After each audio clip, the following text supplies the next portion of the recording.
Smith, yes, looking for parking. The May 10th, 2011 meeting of the City of Santa Barbara City Council Finance Committee will now come to order. Mr. Samario, what's on the plate? Thank you, Mr. Chair, members of the committee. We actually have a full agenda today. I appreciate your flexibility starting a little later, but it just means we're going to be pushed for time, perhaps. Our goal is to finish by 1:30, and we have two items. The first that we'll cover is the third quarter review, and I'm not going to spend too much time, one, because Jill Tarr's not here. She's not feeling well, so I'll be kind of pinch hitting for her. Plus, we went over this stuff a little while ago in terms of revenue outlook, really in the context of next year, but it's sort of the same basis of discussion, how we're doing this year. Okay. But I will cover that in 10, 15 minutes.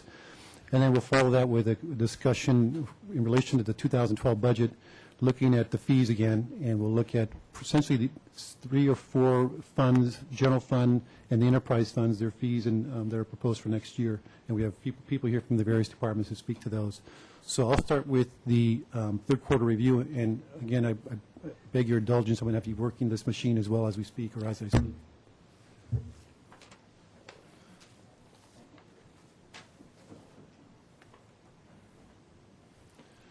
So I'm going to start with the general fund, looking at revenues first, and the big category, of course, tax revenues. And this is for the 9 months ended March 31st, 2011, 3 quarters of the year. And this format here ties, or is exactly the way it looks in your Council to Agenda report, attachment number 2. It presents the annual budget for the year. And then what we do is with that year-to-date budget column, we seasonally adjust it. We don't season it, but we seasonally adjust it.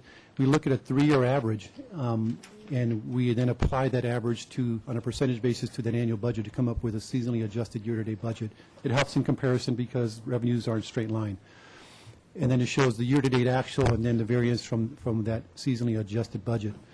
And you can see basically almost in all categories, revenues over budget at March 31st. The big items are sales and use tax and TOT, or transient occupancy tax revenues. You've been hearing a lot about that. We budgeted this year pretty conservatively because we just didn't really know what was going to happen with the economy, and thankfully things are coming in better than we had expected. And I'll be talking more detail about that in a moment. But overall, we're not expecting, but as of March 31st, we are about $1.1 million ahead of the year-to-date budget. Great service, thank you. Looking at the other revenues in the general fund, again through the same period, these revenues, we don't adjust that year-to-date budget for any seasonally, any seasonal average. We just take a straight line number because they come in fairly straight line throughout the year. You can see that we have some variances there. I wanted to point out one, franchise fees. You can see we have a little bit of a favorable variance, $104,000, primarily due to the natural gas sector. Just the price of natural gas as a commodity has been going up lately. Intergovernmental revenues, we are ahead of the curve, and that's because mutual aid revenues that we get and have gotten, that'll be all we're going to see this year, so we've kind of gotten 100% of what we're expecting for the year in the first 9 months of the year, so that'll normalize and be pretty close to budget by year end. In the miscellaneous category, there are a couple things there. One, it relates to traffic safety revenues. We receive in a separate fund and then transfer in throughout the year. There was a lag in the receipt of those monies, so there's a corresponding lag in the transfers into those monies to the general fund. And then also an item in there is the library gift transfers. The library fund, as you may know, relies a lot on library gift monies to cover a lot of their costs, or certain costs, particularly book acquisitions. And this year, they have not transferred in as much as they had budgeted. I don't know the answer for that. Irene Macias has not been available, and so my understanding is that they've got donations in other categories to help offset and preclude or offset the need to transfer money in from those trust funds. But I'll have to get back to you on that one.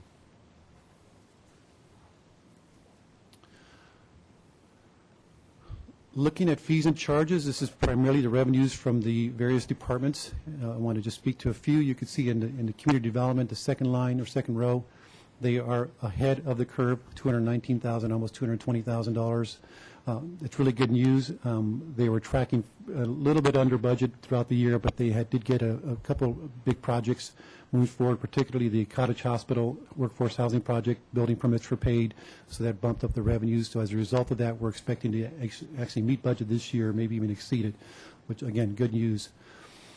Parks and Recreation, just as you know, they've been hit very hard in the last year or two, particularly in the facilities rentals. They're down substantially, and then just participation in the various recreation programs are down. So we're expecting that to pretty much be consistent throughout the year, somewhere around $200,000 to $300,000 shortfall by year end. In Public Works, that's all engineering work order revenue that they generate, as you know, for supporting capital projects citywide. There have been more than expected vacancies this year, people sick and the like, so we're reducing the number of billable hours. And then also, when they developed their budget this year, they really didn't factor in the furlough hours that were going to be mandated this year, and so essentially they over-budgeted based on those number of hours that were going to be presumably billed out. So that affected their revenues, and that'll be pretty comparable to what we'll see at year-end, $200,000 to $300,000 a shortfall. Interfund charges, a couple items there. One relates to the RDA. We get reimbursed by the RDA for staff in that fund, the RDA fund, and because of vacancies on the RDA, we have not been charging as much, so those interfund charge revenues coming into the Community Development Department are down.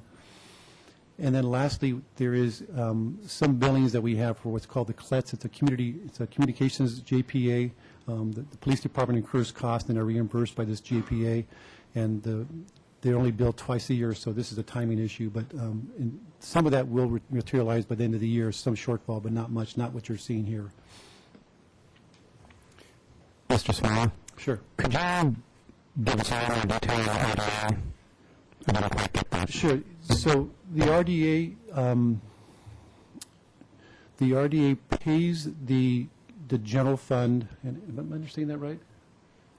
Yes. There is a reimbursement to the general fund by the RDA for the services that they are essentially the RDA is borrowing staff from the Community Development Department, and they pay for those services because they don't have their own staff, and so they pay that through an interfund charge into the general fund, and because of vacancies in the RDA last year, particularly just one position, we're going to see then a shortfall in how much is being charged and recovered in the general fund. It's only about $70,000 for that category, but just one position that's been vacant. Okay. May I ask a couple more? Sure, of course, Mr. White. Thank you, Mr. Chair. First of all, the community development fees, will there be an opportunity for us to get a picture of a sort of comparison year to year, comparison to budget, whatever, at some point? Does council get that, or in other words, I'm imagining it has to do with how many building permits were issued and all that kind of good stuff? Mr. Chair and Finance Committee Member White, you know, this kind of is our summary. We track it on a monthly basis.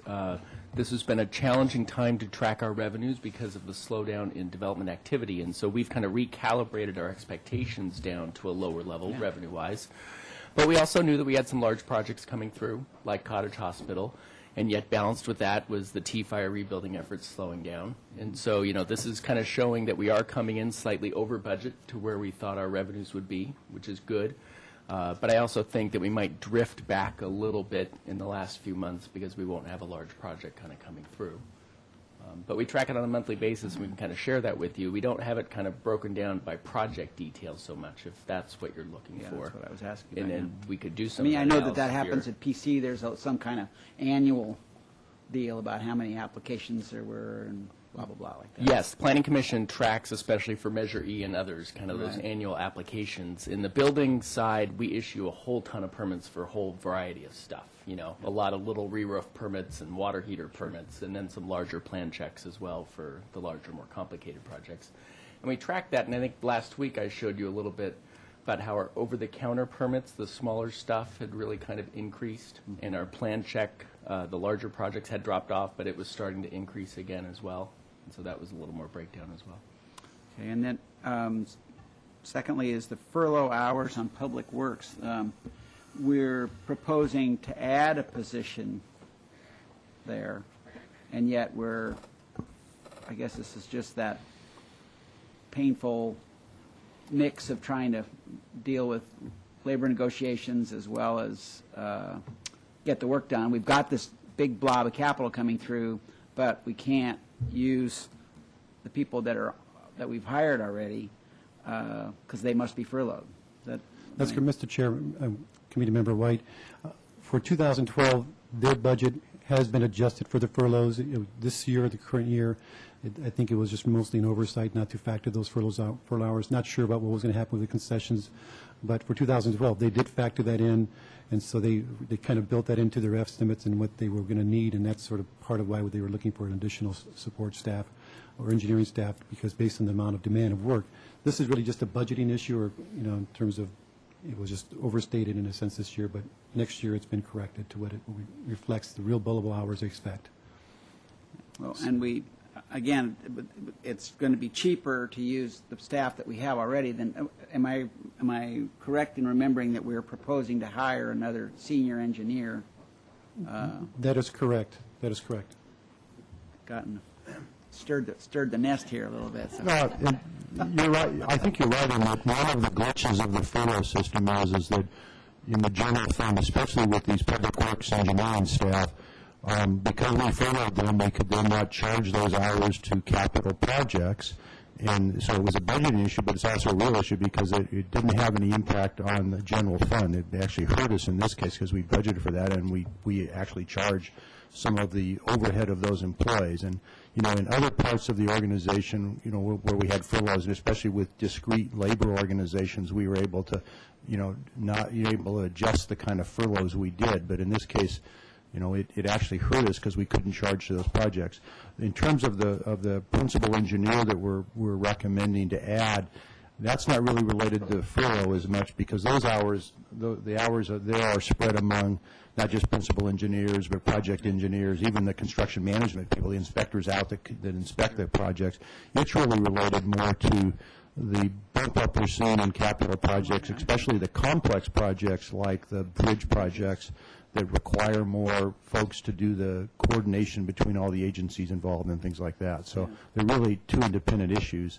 But, in retrospect, we should have either tried to, not have those employees subject to furlough, or more importantly, we just made a budget mistake last year.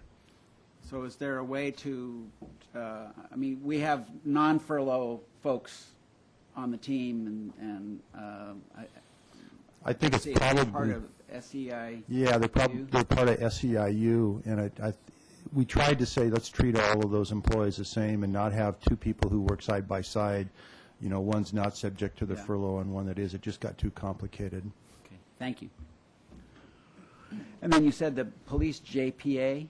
Could you specify? I don't know what that is. Yeah, there is a joint powers agreement between various police agencies, public safety agencies here in the county, and they formed a JPA to jointly pay for and support a region-wide communication system. It's called CLETS, and I don't remember what it stands for. I remember Communication for Law Enforcement something. It's all the regional Right. law enforcement folks. Right, and so we get reimbursed by this JPA for certain costs that we incur in the police department, and we just have not received those monies yet because they're only billed twice a year. Thank you. Thank you, Mr. Chair. Sure. Mrs. Self, you had a question? Yes, thank you, Chair. I want to see if this stuck the first time. You were saying that we were able to bill $70,000 less to the RDA for a community development staff person that's not there. Do you know what the staff person's wages, benefit, and overhead would be? Mr. Chair, committee member Self, I don't know the actual cost. I think we're expecting somewhere between $70,000 to $80,000 this year in savings. It's a position that's been vacant all year, and I think the position actually is now vacant. But I don't know what the full cost of that position is. So it sounds like it's pretty much a wash, that we didn't really lose that because we'd have paid it somewhere else. That's correct. That's correct. Right. So maybe we're ahead. I think we're even at best. Thank you. Thank you. And then this last slide is just looking at a projection. We're looking at where we were through March 31st. This is what our current projections are for the year. So, for example, in sales and use taxes, we're expecting to end the year almost $690,000 over budget. That's good news.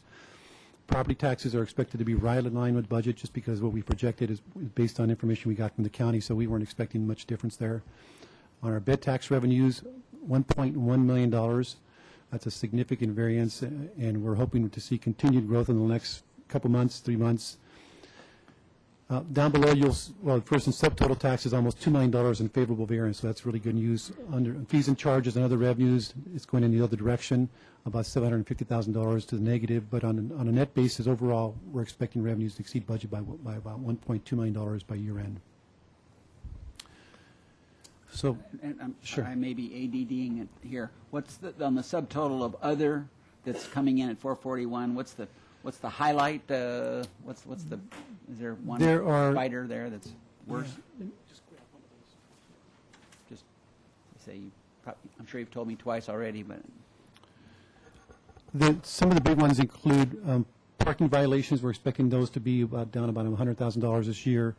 The interfund transfers, as I mentioned, the library gift mostly, Okay. which I don't have an answer for, is about $150,000, and then interest income is going to be down about $50,000. So those are the big ticket items. great. Thank you. Sure. Okay. Sure. Mrs. South?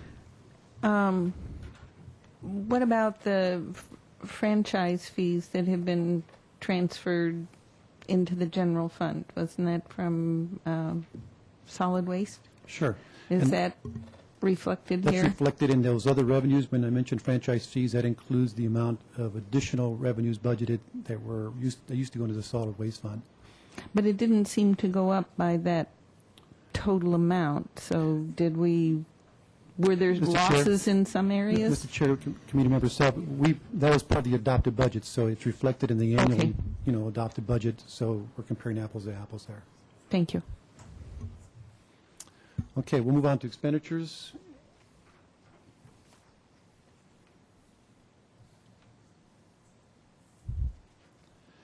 And basically, this is a schedule similar to the revenue side, where it's through the 9 months ended March 31st.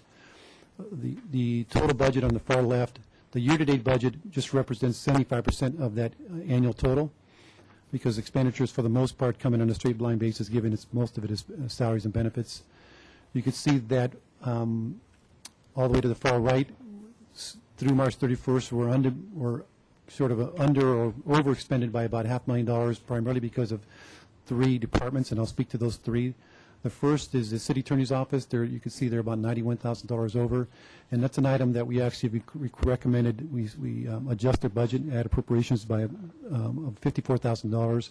They had a couple of unbudgeted costs, primarily a reorganization that occurred during this year.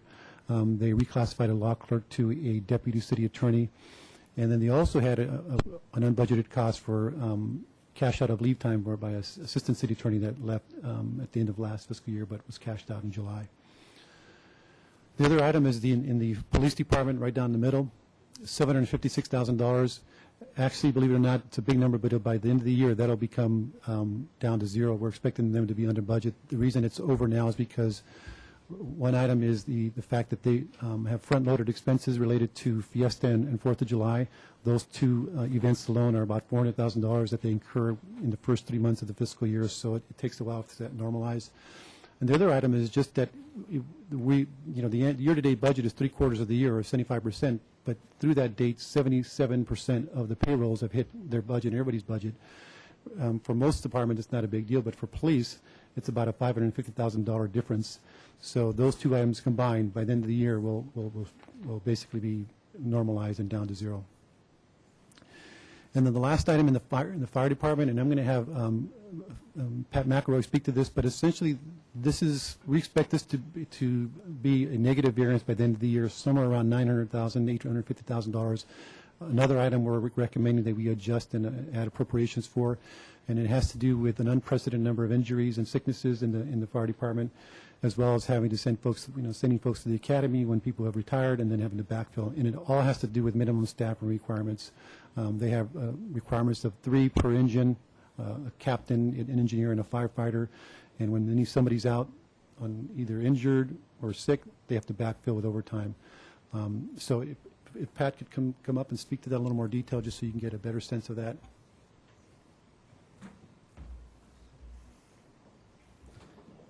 Good morning, Chair, Good morning. Council members. I really prepared to respond to questions more than anything, but I did want to talk to you a little bit about why, the variety of reasons we find ourselves in this position, and also equally the variety of steps we've taken to make sure that this is not a thing that you'll be seeing again next year. As Bob was saying, there's a number of factors involved. We had a large increase in injury time. It's going to be about 7,000 hours this year, and that's up from 2,600 in 2010. So it's a significant amount of injury time. In addition to that, we had a historic number of retirements this year. We had 12 retirements, and totaling about 350 years of service going out the door. So as they started leaving mid-year, we were filling the constant staffing positions, as Bob said. So for every time a captain retired, or in this case we had two, we had a division chief retire, we had a battalion chief retire, we had captains and senior engineers retire. We were replacing those people on a daily basis due to constant staffing requirements with overtime personnel.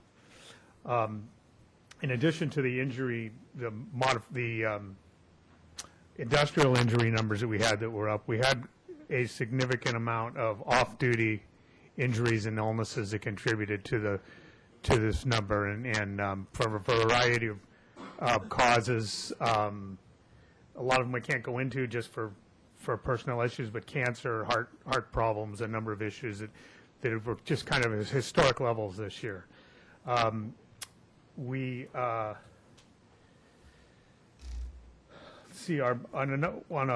thing that has changed too is our modified duty hours, where we're having people that are sick either from an off-the-job problem or industrial leave.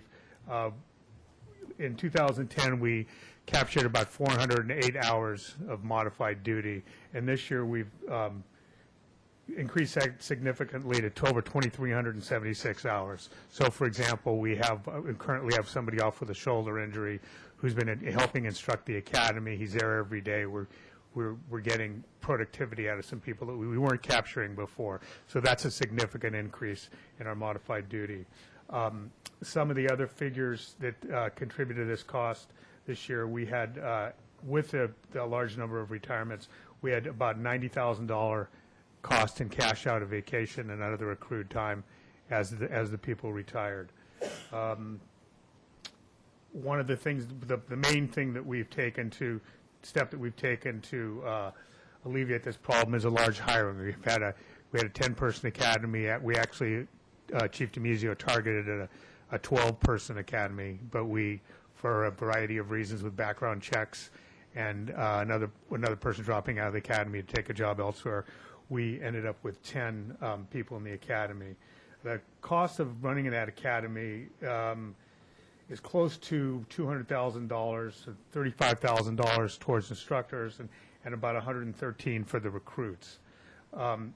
We hired 10 new employees, and we used a lateral hiring process, so we weren't getting people that hadn't had experience. We hired people that had professional experience in other departments. That allowed us to cut our academy time by 30%. So instead of a 12-week academy, we ran an 8-week academy, and these people are out right now staffing our engines. This is going to, the lower cost of these new firefighters is significantly less than the people that they're replacing. I believe the average cost of the new firefighter is $120 versus about $180 in salary and benefits for the people that they're replacing. So we also, as you're aware, there were labor concessions that we think are going to have an effect on our bottom line. But until we got these 10 people on the floor, we were experiencing constant staffing hiring or overtime hiring on a daily basis at a significantly higher level than I've seen in the 30 years I've been on the job. That is already, we can see the change in that already in the last couple of weeks as these people have come on. The number is dropping already. So we hope that will continue through the rest of the year. I'm available for any other questions you may have. Questions from committee members? Mr. White? Thank you, Mr. Chair. So as with the police activity, we might have been, did we see this large blob of retirements coming, or is it that they get sprung on the department?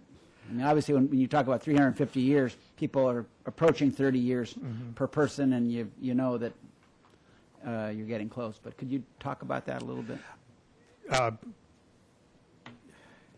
Yeah, Chairman Francisco and Board Member White. We could see it coming to some extent, but we didn't know exactly when these people, for lack of a better term, would pull the trigger. The larger economic picture in the country and locally made people very indecisive. And actually, the results of how the MOU was going to be reached, the concessions in the MOU probably drove a lot of people's decisions on when they would retire, frankly. So I think that's I think we saw a lot of that coming together. There was a large group of people that were hired in the mid to late 70s. We went to a 3-platoon system in the early 70s. So this was a demographic that we were increasingly getting older. I know that, the age of the people that went out was probably closer to 60 on an average than 50. I know that the 3 at 50 is talked about a lot, but the average age of the person going out the door in this case was closer to 60 than 50, and I think that accounted for the injury time. You're seeing more people working later. You're going to end up with more of the type of injuries which we had, which were shoulder, knee, and back injuries. So that was definitely a factor. We knew that something like this would come. We didn't know. We couldn't actually determine when it was going to come. That it was going to come in such a large amount, in such a rush. Mrs. Self, any questions? No. Pat, I just had a couple of questions. First, you said that there were 12 retirements in the course of the year. What would be a more average number in the department? In my career, the average would be 1 or 2. I mean, Okay. it just we didn't see the transition. Accompanying this, we just promoted 7 captains and 6 engineers. That has never happened at one time in the 30 years that I've been on. We used to have we'd give for example, a captain's test that would be good for 2 years and perhaps get two promotions out of it. In both cases, in our recent captain and engineers exams, we exhausted the lists of available candidates both times. And I think we're about to do the same. We're giving an additional captain and engineers exam in May and in early June, and we're going to probably exhaust those lists as well. It's just a great period of transition, and the training requirements to certify becoming acting engineer, acting captain are much more stringent than they were historically. So to qualify for the positions is harder, and so these lists are getting on that list is a very good place to be right now, just because of the turnover. But we anticipate this to slow down dramatically as well. Okay. And that leads to my other question. When you talked about the difference in paying benefits of $120,000 versus $180,000, are you talking about, is that $120,000 the people who are being promoted to fill the vacant positions, or is that the level of the new hires? That's the level of the new hires. Okay. Okay. All right. Very good. Thank you. Okay. Anything else? Thank you, Pat. The one thing I'll mention on the fire and city attorney's offices I kind of alluded to, we are proposing that we use the additional revenues we're seeing in TOT to cover this, about $904,000 to cover both of those. I'm glad we have it. It would have been nice if it fallen into reserves, but obviously these costs were unexpected. I'm going to just quickly talk about enterprise funds, and then we'll go on to our 2012 budget.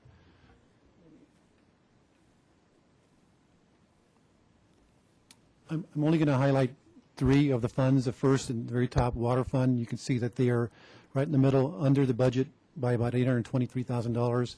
And we do season that budget, the year-to-date number, because it does reflect the 3-year average. You'll see the percentages toward the right.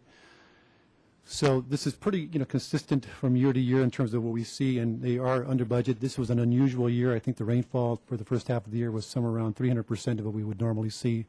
Obviously directly impacts water sales. On the expense side, you can see they're well under budget.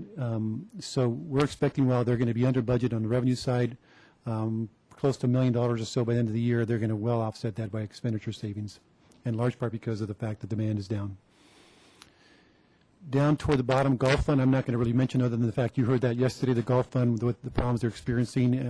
What I don't think that reflects on the expense side is that they are hoping to constrain some of their costs and bring in some savings on the expenditure side to offset some of those revenue losses. And then lastly, the Waterfront Fund, again, affected by the weather. Parking fees are down, and other revenues are down. Slip transfer fees are down, mostly related just to kind of a general housing real estate issue. Not a lot of sales, and therefore transfer fees aren't occurring as they have in the past. They do expect to be under budget by a couple $100,000 by the end of the year, but hope to offset at least part of that, if not most of it, through expenditure savings. I believe that's it. Okay. Sure. Mrs. Self. In the expenses category, that does not include capital projects, correct? Or does that? Actually, it does. Expenses includes both operating and capital expenditures. Is that why the wastewater fund is having a over 25% jump in expenses because of capital rather than ongoing expenses? Yeah, that's a good. I would suspect that is the case because I know on an operating basis, year to year, it doesn't change much. So it is reflective of changes in the capital program, and I do believe this year they were planning significant expenditures. Okay, so the same would be in our water fund, that Yes. capital funds are. Yeah, big variations from year to year are primarily because of capital. That's a good Thank you. point. Okay, unless there are any questions, we can look for a recommendation from the committee to forward this on to council. We'll be making a report to council this afternoon. Okay, very good. So do you need a recommendation? Please. Recommendation to accept the report? And to recommend the acceptance of council. Okay, so move. All those in favor? Aye. Aye. Okay, on to the 2012 budget. We're going to start with the Public Works Department. They're going to cover briefly the general fund portion of the fees, engineer work orders, and then they'll get into both water and wastewater. Downtown parking is not going to be included since they don't have really any meaningful changes to their fees or proposed changes to fees other than, I think, small increase to the monthly parking. And similarly with airport, their presentation is this Thursday. They had one change to their fees, long-term parking, that'll occur mid-year once all the expansion and work is completed and the short-term parking lot is completed. So, but they'll cover their fees at Thursday's budget review meeting. So, Pat, Mr. Kelly. Good afternoon. A brief presentation to talk about the two elements of Public Works General Fund fees that are proposed to be increased. I covered them generally in our presentation last Thursday. The first item is the proposed 5% increase to keep up with costs along with the rest of the land development team. So we essentially propose to match the 5% increase that for the other land development related fees in community development. Second are the for public works permits only. We propose to match the existing 6% technology fee that's been in place for about 5 years that has only been in land development permit permits. This fee is to support the existing Tidemark permit tracking system that the city's had for several years. And 5 years ago, this was done in land development fees. Public Works, for its part, even though we also use the permit tracking system, for whatever reason, we did not have this fee. So just a detail regarding that is that, so we have the 5% and then the 6% technology fee. However, that 6% technology fee will not apply to all items that we do in Public Works at the front counter for the public. For example, it will not apply to our outdoor dining license agreements. It also will not apply to the subdivision maps that we do. And that's pretty much it in a nutshell. And why is that? Why will it not apply? Because they are They are tracked separately, and the subdivision maps are not permits, so we don't need the technology fee for them, and in the same way, the license agreements. Okay. Great. Any other questions on this? Thank you.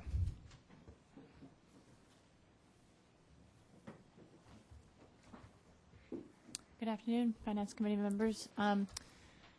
Rebecca Bjork, Water Resources Manager, and I'm going to talk about our water and wastewater rates today.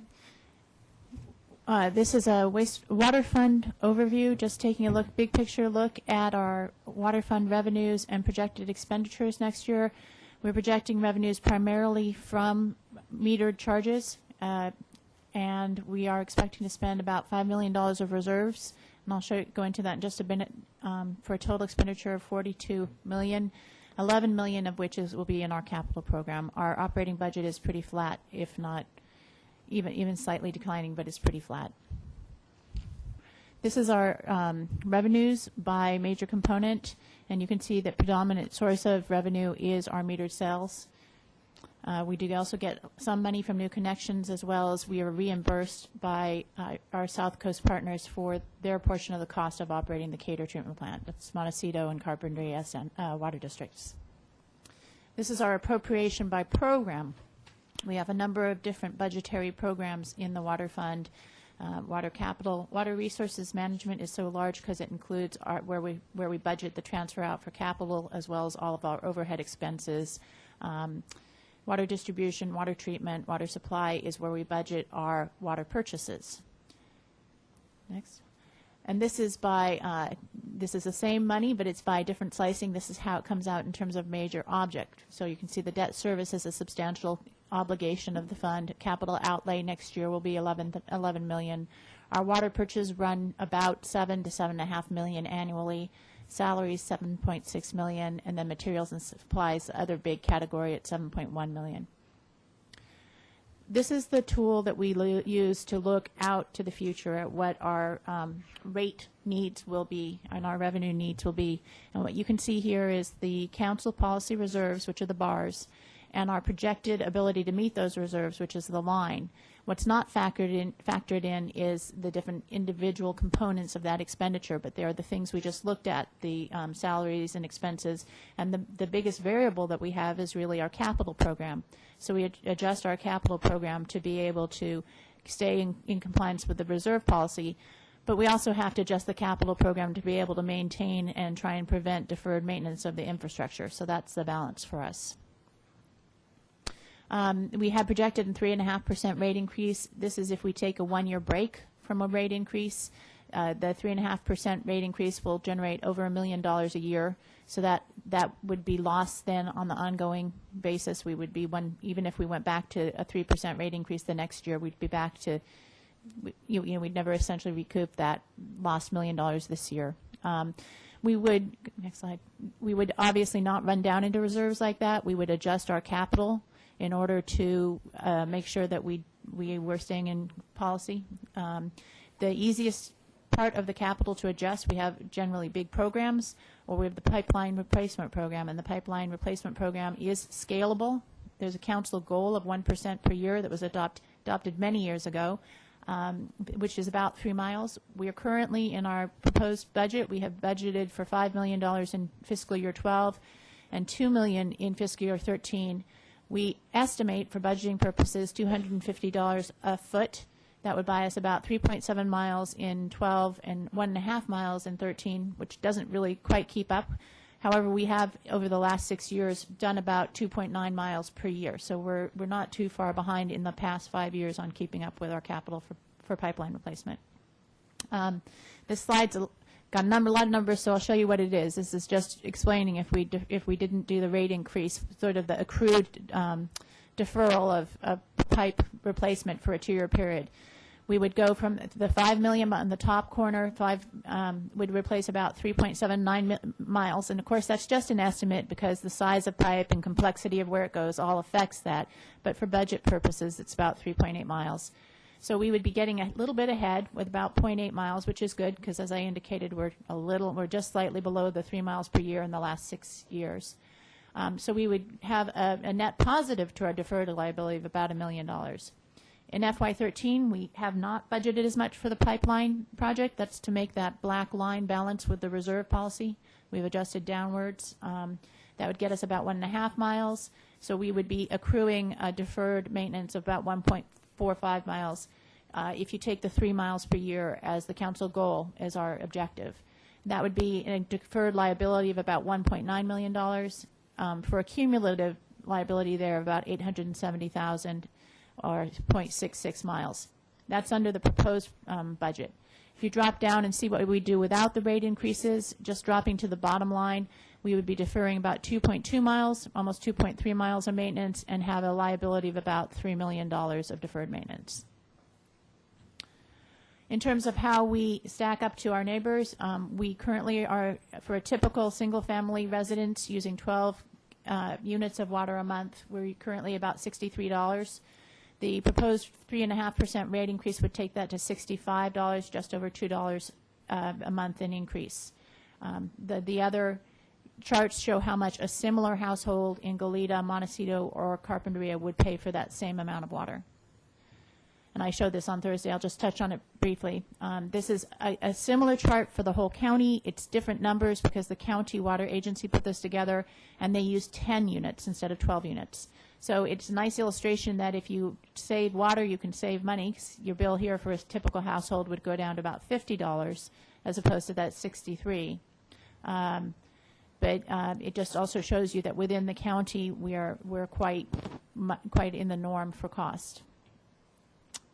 I can stop and talk about water, or we can move into wastewater. Any questions from committee members on water? Okay. I have a question. In the slide we just saw, it showed that water sales were down 3.6, but yet the expenses for the water, including capital projects, was down 6.7. So is On the slide that Mr. Samario showed you? Yeah. Our water sales, our revenues are variable. Our costs are very fixed. Most of the cost of our maintenance, for instance, the pipelines, we have the same miles of pipe whether we put 14,000 acre-feet of water through them or 13.2 as we did this year. So the sales projection is what we reasonably expected to sell. We thought we'd done a conservative estimate this last year. We had anticipated selling 13,800 acre-feet of water. For various reasons, including conservation, I hope, we're projecting to sell more like 13,200 or 13,300 acre-feet of water. We do see some savings associated with that for our chemical and our electrical costs, but most of the rest of our costs are fixed costs, don't vary with the amount of sales. right, and it is, if we have a hot summer, we're going to see the graph change. We had a lot of That's rain, right. and so I think that changed that. And then the graph that was showing the dramatic dip in the capital reserves with just 1 year of no rate increases. If you continued the next year with a rate increase, you're saying that line would still look like that? The chart on the that I'm showing currently shows 1 year. It's basically about $1 million of revenue that we would not, projecting sales, of course, assuming a sale Right. of 13.8, we would have about $1,074,000 less revenue in fiscal year 12. Right. And then even if we went back to when we've projected here a 3.5% rate increase, we would not. That would be based off the fiscal year 11 starting point. So we wouldn't Right. have the fiscal year 12, whereas our previous graph, the one that shows us bumping along reserves, assumes the starting point of fiscal year 12 for the next 3.5% rate increase. So it's a compounding effect. You basically lose $1 million every year, so over a 5-year period, you would lose $5 million, and that's why it's declining like it is, or would decline.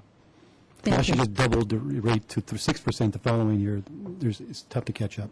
Thank you. Okay. Wastewater? Wastewater revenues, our revenues are about $16 million. We're planning to use reserves for a total expenditure of $18.2 million. Next slide. This is the revenues by category. You can see to even greater extent we are dependent on metered sales for our revenues for the wastewater fund. And this is our appropriations by different program. Capitals are one of our largest costs, as treatment is another large one, but you know, none of them are small, I'm afraid. The appropriations by major object, you can see salaries there are about a third of our costs, materials and supplies, about a third, and then capital outlay is the last big part of it. This is the rate planning slide we just discussed. You can see the dip into capital. Last year we did, at the council's direction, take an extra $2 million out of reserves and put that into pipeline replacement. So we've adjusted our capital this year to adjust for that and make sure that we're back up near policy. This does assume the 4% annual increase. And this is the adjusted slide without that 4% annual increase in fiscal year 12 only. Just for information, a 1% rate increase, this is a smaller fund, 1% rate increase is about $140,000. And a 3.5, I'm sorry, that should have been a 4%, but the number is 4%, is $560,000.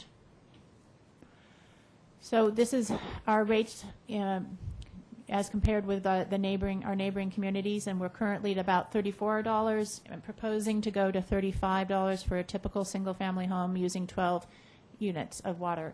Just like with water, if you save water, there's a cap on wastewater. We only charge the first 10 units of use. So if you're really good at water conservation, you'll save on your wastewater bill as well. So these are an example of a typical bill increase. This is both water and wastewater combined. A typical single-family residence using a full 12 units of water would see an increase to their monthly bill of about $3.60. For a small hotel, medium office, or large retail unit, it's about $20. And for a large restaurant, it's about $32, almost $33 for the combined rate increase. Our plan for adoption of rates is to present this to you here today. We did take it to Water Commission on March 14th. They did recommend both the 3.5% and 4% rate increases. We have a Prop 218 hearing on June 14th, and then the rates recommended by council will be adopted by the council along with the budget. Any questions? Thank you, Ms. Bjork. Any questions from committee members? No. Thank you. Okay, next we have Waterfront, and Mr. Scott Reedman, Business Manager for the Waterfront, will be speaking to that.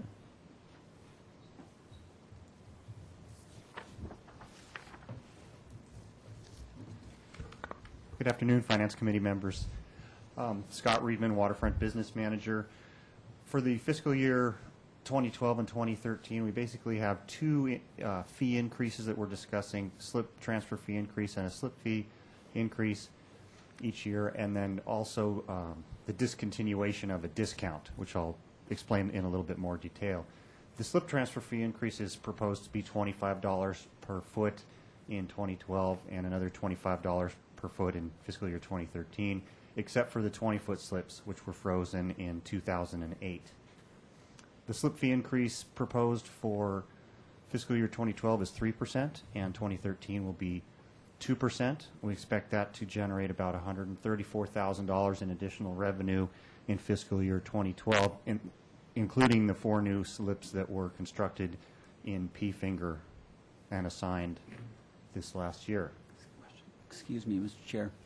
Mr. White. I'm having a wily moment. I'm a slip holder. Now, am I supposed to be stepping down for this? This is a report.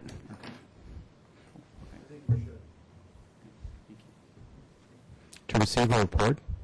You're going to act on it, right? Yeah. Okay, fair enough.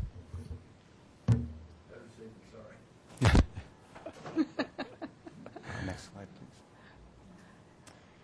So this is a little bit of history of the fee increases over the last several years. You can see in fiscal year 2009, slip transfer fees were $225 a foot, and they've been going up incrementally $25 a foot per year, again, except for the 20-foot slips, which were frozen. So again, in fiscal year, the current fees are transfer fees are currently $275 a foot, going to $300 a foot, and then $325 a foot in fiscal year 2013.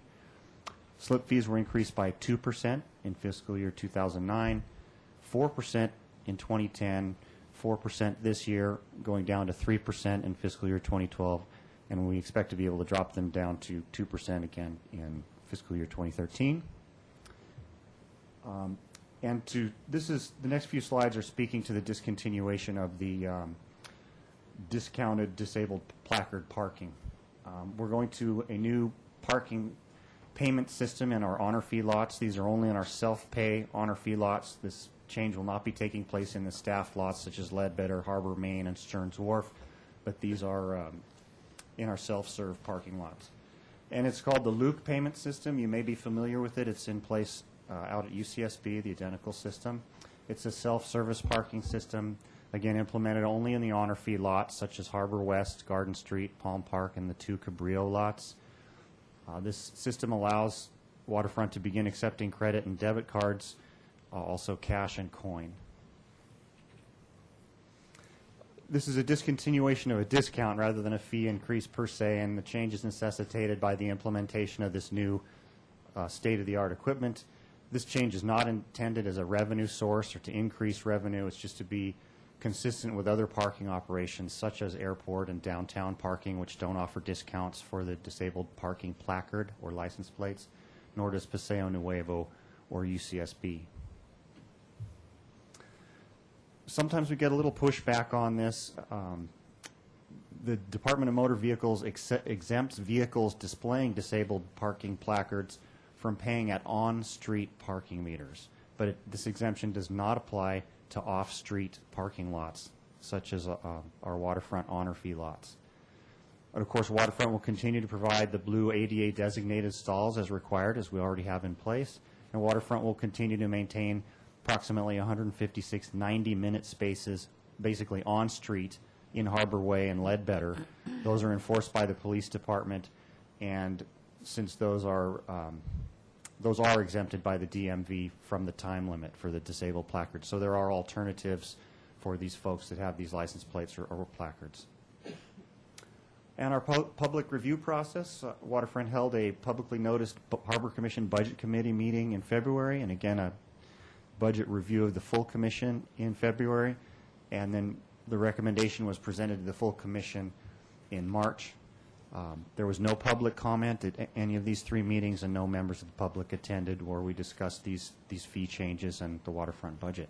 I'd be happy to answer any questions. Okay. Mrs. Self, any questions? Find it hard to believe you didn't get pushback. We always hear about it. That's a good sign. Thank you, Mr. Reed.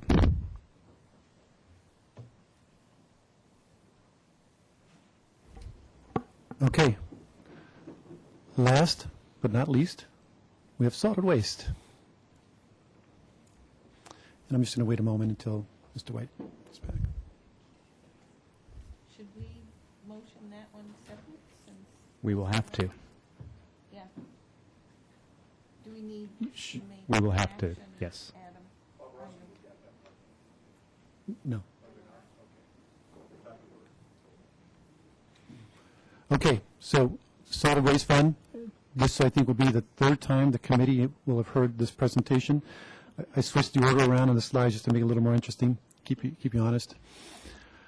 All right, so the purpose of the report is to describe to you some factors that have affected the solid waste fund. Some of these we knew last year and was noted in last year's budget presentation, but want to just present the details of those impacts and how we're going to address them. Wow, you know.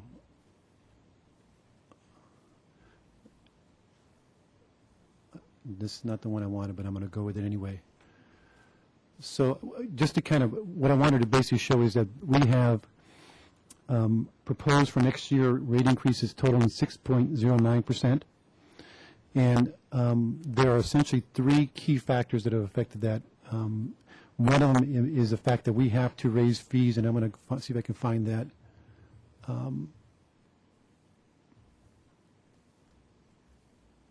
And I apologize because this is not. Okay, here we go. So part of that is that we have a requirement of the franchise agreements for the two haulers that we raise the rates or their payments by an amount equal to CPI. It's actually 65% of CPI because it's been determined that the collection costs associated with the solid waste operation, with our operations, represents 65% of the total. The other 35% is for disposal. So we look at the CPI January of each year, and we take 65% of that CPI and we adjust the rates accordingly.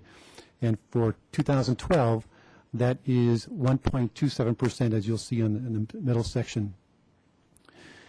In addition to that, the haulers incur costs associated with taking all the trash, the disposal portion, to the Higua's landfill. And as you may or may not know, starting next year, those rates were going to go up by $4.75 per ton. And this is part of a longer-term strategy that the county has in order to try to catch up for what is really an unfunded liability at the Higua's to fund their closure and post-closure costs. The expectation is that they'll be raising rates there for about $4 to $5 per ton over the next 10, 15 years until either they reach capacity or we find an alternative such as conversion technology, for example. So we are required then to pass, at least raise rates to cover the costs that the haulers are incurring because they pay the fees of the county and then we have to reimburse them for those costs. And so for next year, that $4.75 represents a 1.45% rate increase.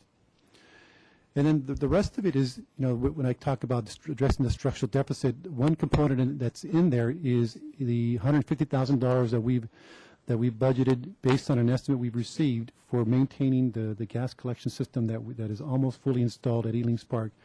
That project is going to be costing us about $1 million to install. It's almost done, but we also have to maintain that. And I don't know why it's going to have to cost us that much money. Those are estimates. We're hoping it's going to be lower than $150, but that's really the middle of the range of estimates we received to maintain that on an ongoing basis. I guess the nature of the system is pretty complicated, and we can't just let it go. It's going to be a perpetual flame, and there's some definite annual maintenance requirements associated with that.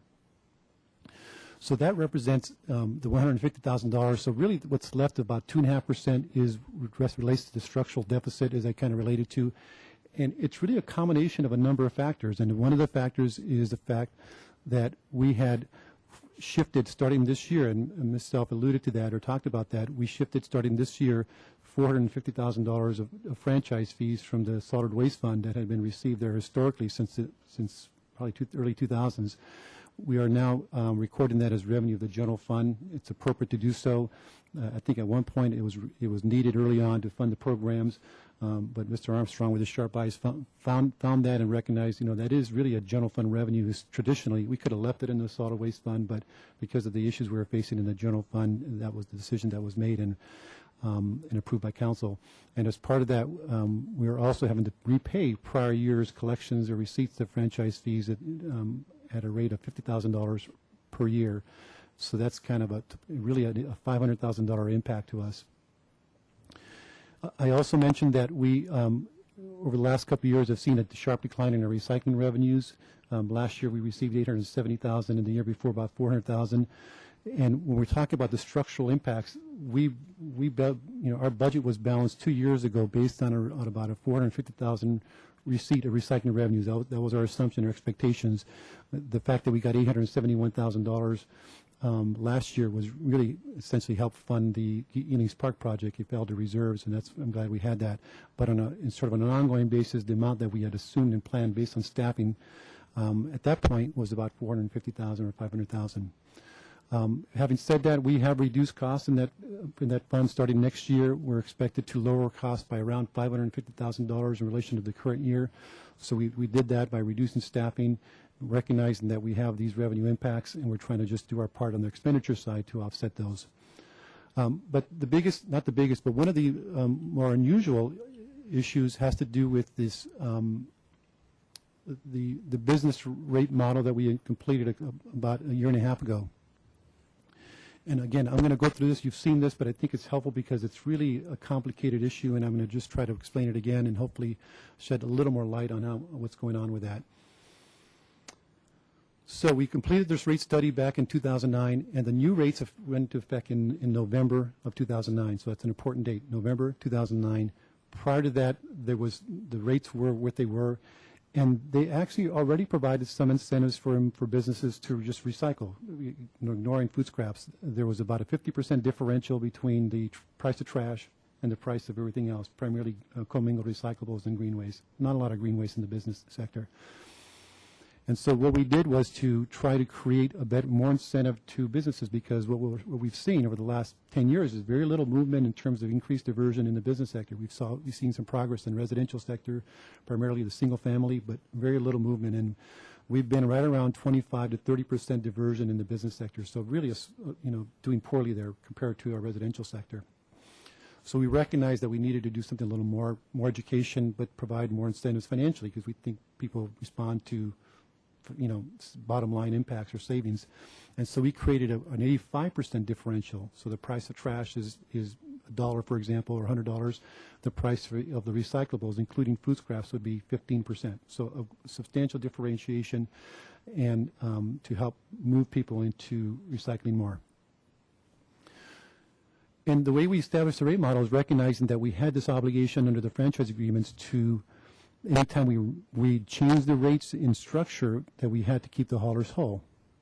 So that's an important thing to recognize. The franchise agreements require that if we mess with the rates in their structure, we have to make sure that the revenues in total aren't affected in terms of what's paid to the haulers on a net basis. And so we structured the rates to provide that revenue neutrality provision, or conform with that. We effectively raised rates on the trash, lowered them in the other stuff, but we created enough revenues to basically stay at the same level of revenues, around $8 million.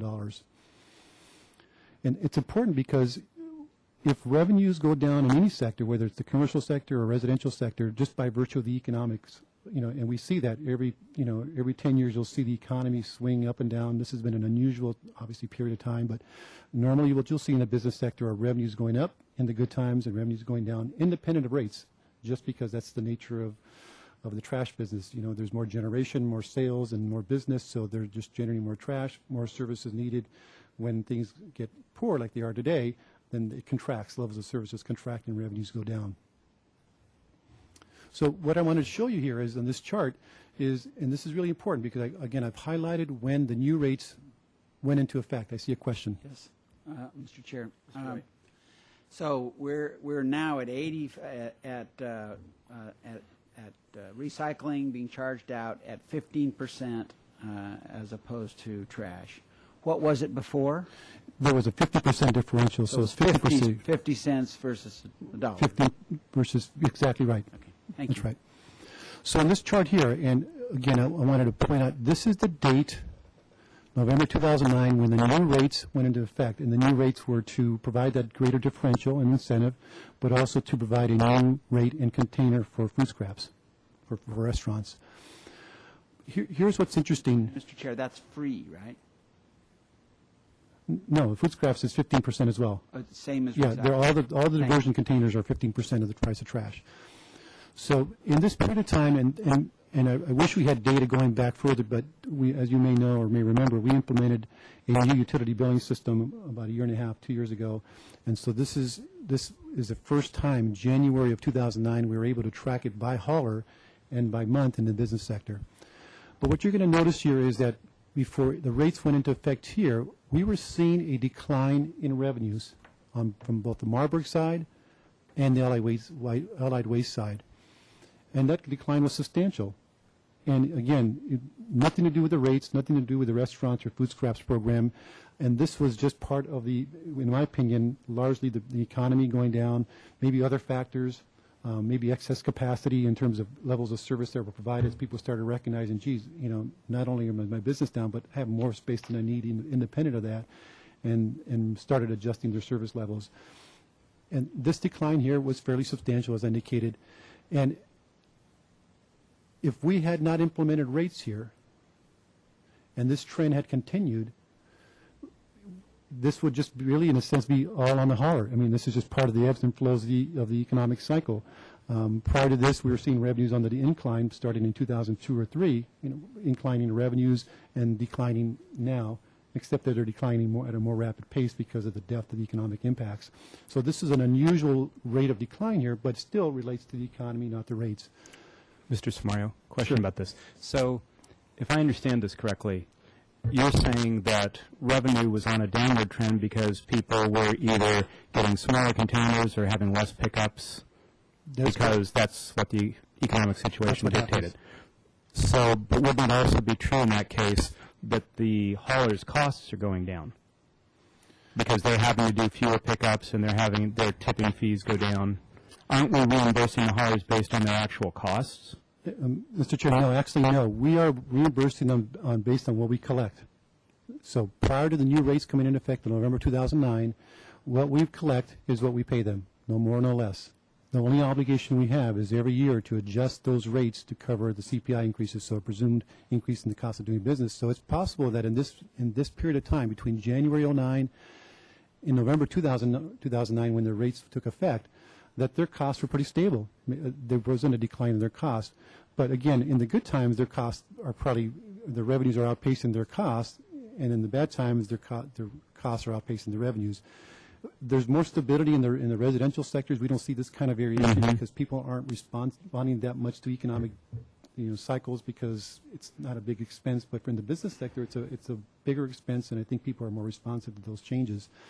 So no, we have no obligation to reimburse them on cost plus some profit. It's really based on what revenues we collect. Okay. So here's what happens, though. We implement a new program here with new rates. And again, the question is, to what extent did this, if at all, and I think that there's some impact, but I don't know to what degree, to what extent did that affect this trend line? This trend line was on this diagonal, and it seems to be on the same diagonal. So to what extent did the new rates program, the differential and all that, affect that? We know that the very first day, first month that new rates went into effect, our revenues went up. You can see that because people still, it was too quick for people to respond and be able to take advantage of the newer rates and preferential rates, particularly in the food scraps. In the first few months, we went and talked to businesses, big businesses, the restaurants, and got them on board. And that's why you can see there's a pretty rapid decline here. From here to here and from here to here. That was us talking to businesses, getting them on board in the food scraps program primarily. We know that the businesses we talked to, that because they were the larger restaurants, the loss of revenues or the reduction in revenues were somewhere around $500,000 on an annualized basis. But if you look at this increase on an annualized basis, that's about $600,000. And one of the things that I'm kind of theorizing, or it's one of the things that's possible, is that the impacts that we had on the rates were to increase them immediately, or the revenues, and but bring them down to where they would have been anyway. It's this impact immediately, and we bring them down by talking to businesses and then businesses participating, but bringing it down to where it would have been on this normal trend line. That one of the arguments is, and one of the possibilities is, that this would have occurred anyway. And if that's the case, then it just means that the haulers are having to absorb more cost and not being able to cover those, but hopefully things will turn around and then they'd be in a better position. Mr. Samaria, Mrs. Self had a question. Per our agreement with the haulers, if we had not had a rate increase, then they would have had to absorb the losses, right? Then we don't have to make them whole? No, actually, the rate increases are just pretty nominal each year, about 2 or 3%. And you can see actually here, Rick, if I can find this, reflects the rate increase that hits in July. Right. So I thought you said that according to our... Oh, yeah, not the annual stuff, but the rate, whenever we change rates structurally like we did, then we trigger a provision in the agreement that says we have to keep the haulers whole to the extent that that rate change affected revenues. So had we not done it there, it would have been their responsibility, not ours. That's correct. If we had not done anything, this trend line had continued, this revenue of $342 for Marburg and $273 for Allied Waste is what we would be paying them, and that's it. I hope you've called the consultant. Well, again, I'm not sure exactly what's caused. There's a good possibility that this trend line has occurred here, whatever occurred anyway. And we got some more data, and we're going to bring it back to you hopefully by Thursday, because we have our consultant doing some work to put in actual data in there based on what we assumed. And so it further supports what I think, that there is the large cause of this decline had really not to do with the rates, but mostly to do with just what would have happened to the economy. the revenues because of the economic impacts. Keep in mind, November 2009, we're right in the middle, right in the throes of the economic downturn. We're just now starting to see some pickup. But here's what's I do happening. have another Sure, question, and I've been trying to get my brain around this one, and if I'm getting too far in the weeds now, we can No. meet privately and talk about it, but it's my understanding the county sends us, the city, a bill for the tipping fees. No? No, that's not correct. The haulers Okay. pay the county directly. Okay. We reimburse the haulers for the cost of the tipping fees. So they tell us how much they submit to us. Okay. Right. So if collection is 65%, do we give them, we reimburse the tipping fee, plus we give them 65% less our administrative fee for bills? So we adjust rates for two pieces. The CPI, which is Right. we take 65% of the CPI, and we add that to the rates. And then we get from the county what they're proposing for the next year, upcoming year, what they're going to raise their tipping fees. Yeah. And we translate that into a dollar amount because we know on an annualized basis how much we send and dispose Yeah, of at the county. that wasn't quite my question, but we're Yeah. running short, We can so talk afterward. I'll get with you later. Thank you. So what we're working on right now is to try to unwind, by looking at more data, to see the two variables here, just the economic impacts that we were seeing well before new rates, and then the impact on the rates, to see to what extent those both affected this trend. What I do know is it'd be hard for me to believe that this trend line that started before the new rates would have leveled off or gone up all of a sudden in November 2009 if we had not done the rates. So I think that there are two factors involved. I just don't know to what degree each is affecting the other, and that's what we're working on. This red line here is what we essentially said back then when new rates. We said, we have this revenue neutrality requirement. We don't really know what's going to be happening over the next year. We decided that we would true up at the end of each fiscal year, but we established a guaranteed or fixed payment, not a guarantee, but a fixed payment until we would true up for Marburg and Allied Waste, 380 and 283. So here's where the difference is, that we have this gap here that of revenues that we're generating, and you can see in total is $464,000 on an annualized basis for Marburg, much less on the Allied Waste side. And that's just the gap, of which that gap relates to two pieces that I said, the rate structure potentially, and then just the economic impacts. And this is the gap that we're trying to really unwind.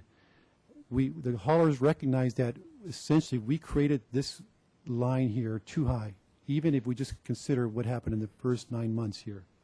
We should have recognized this. This was really our mistake at a staff level. It wasn't a consultant or a hauler issue. It was just staff.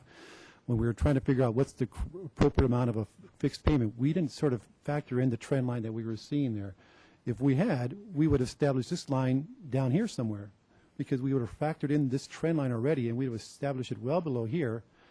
And that's essentially what we've talked to the haulers about. We worked with them on this. We said, this is what we see that would have happened anyway. We just established this bar too high, and that's why they were able to concede $300,000 to us. Not because we had to do anything with here. This section here, it had to do with the fact that we established this line too high from the very beginning. We still have to unwind the remaining $300,000, for the total gap here. But the $300,000 concession we got was really recognized in this area here. So we're still working on this. We're going to have to we're hoping by the end of this week we get more data to figure out, unwind those two variables and see what the impacts were from each. But until this time, I just don't have an answer as to what those causes are. So really, this is one factor. The shift in franchise fees is another factor. The recycling revenues, and then we did some savings on the expenditure side from staff, which is here.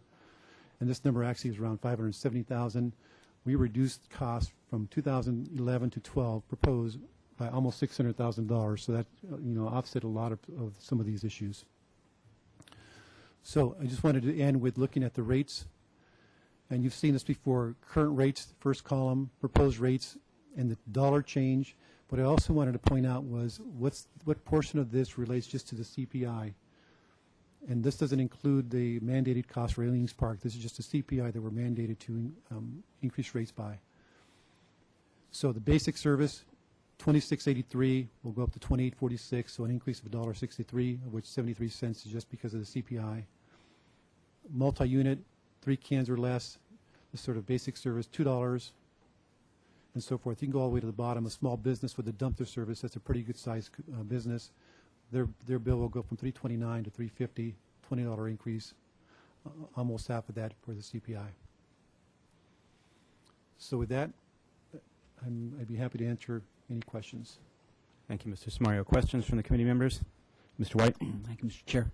So what's happening, one of the ingredients that's happening is that we've had a real crash in commercial revenues, and we're going to the full body of ratepayers, the residential, to offset that to some degree. Is that true? We're trying to Appreciate that there's other things. Yeah. There's the Elings Park problem, there's the franchise fee loss, and then there's the food scraps loss.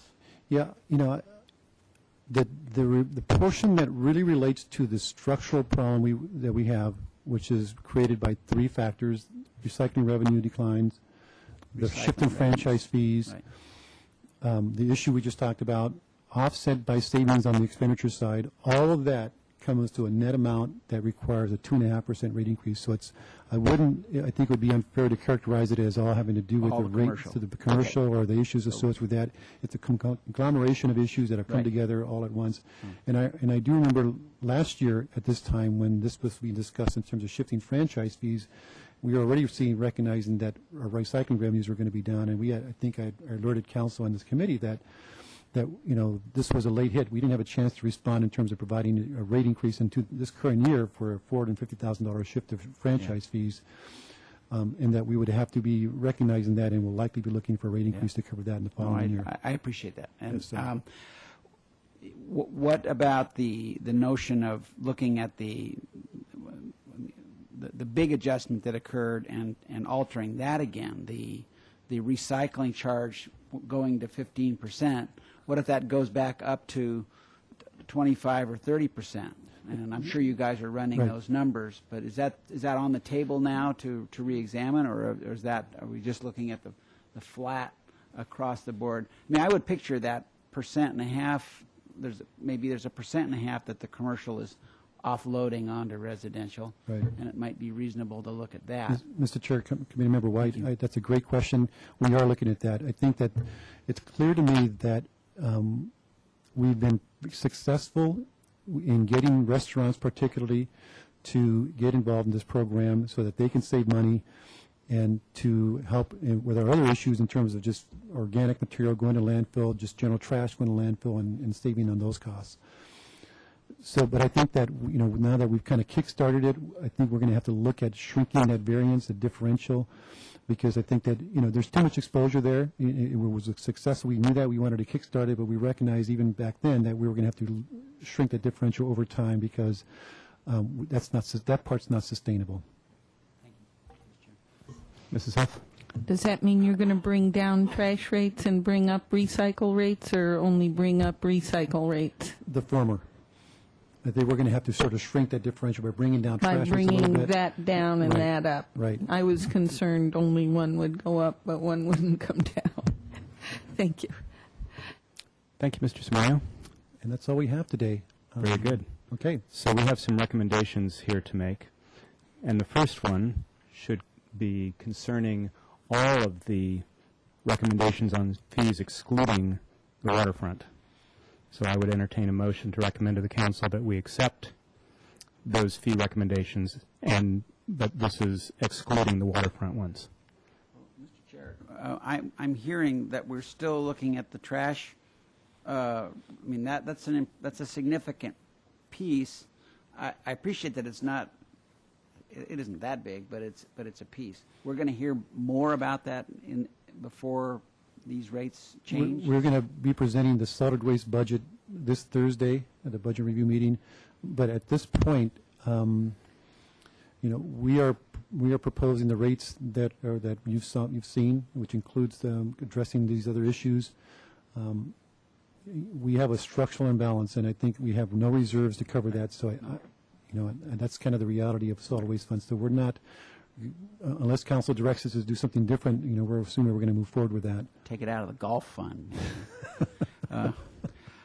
No, as I say, as long as we have, there's sort of a reconsider, subject to, you're going to bring us more information on that separation of rates. We're hoping to be able to bring that more information. I'm not sure it's going to change our recommendations for it, because it's, we're going to have to maybe look to, other ways to fund that differential. I mean, we find, for example, that it's all attributable to economic impacts.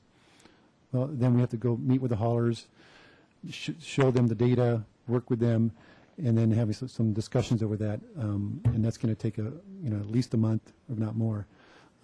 But this Thursday, we're not going to present you any really new information, maybe a little more data to kind of support, or at least show that there were some economic impacts that caused those revenues to be declining. But I don't think we're going to have any final data or final answers for you on that this Thursday. Okay, thank you. Mrs. Self? Yes, am I correct in understanding that in the county and Goleta, they're seeing rate decreases because of the new contracts? That's correct. They're starting July 1, I believe, that they're going to be enjoying lower rates because of what they've negotiated with their new haulers. And that seems like a good option for us, too. Why are we bucking a trend? Again, when we do our negotiations for Zone 1, we're going to be expecting similar reductions in rates. So, Mr. White, would you like to So I would move vote that we. separately on the solid waste issue? Is that what you're Well, getting at? I simply want for that issue to be brought up front and center Thursday, and then looking to you say a month from then, you're going to be you're re-examining that. I appreciate that, and that's all I need to just as long as we're not just casting this thing in cement until we've brought that to ground. To the extent we get that data and more information, we will definitely come back to council before June 30 with any data we have that's going to shed some light on this. And otherwise, Mr. Chair, I'm supportive of the fee and rate changes that are proposed today, Excluding the waterfront. excluding the waterfront. And I think, as I think about this more, perhaps what I would be most comfortable with is simply to say we're forwarding the information without recommendation on the solid waste. Personally, that's what I would feel better about. Okay. That's okay with me. That's your substitute motion. That's my substitute motion, for which there wasn't a second for the original motion, but Second your substitute motion. thank you. All those But we are supporting the other fees. Yes, Okay. absolutely. No, not. All those in favor? Aye. Aye. Opposed? Very good. Now we have a separate issue to vote upon. Okay. He gets to stay, doesn't he? I don't know, but, No? yeah, Okay, because he might be giving us the evil eye while we're voting. Ms. Sefmo, turn on your mic. So, I move that we accept the recommendations of waterfront staff on the fee increases related to slip transfer fees, slip fees, and the elimination of the placard discount. Second? All those in favor? Aye. Motion carries.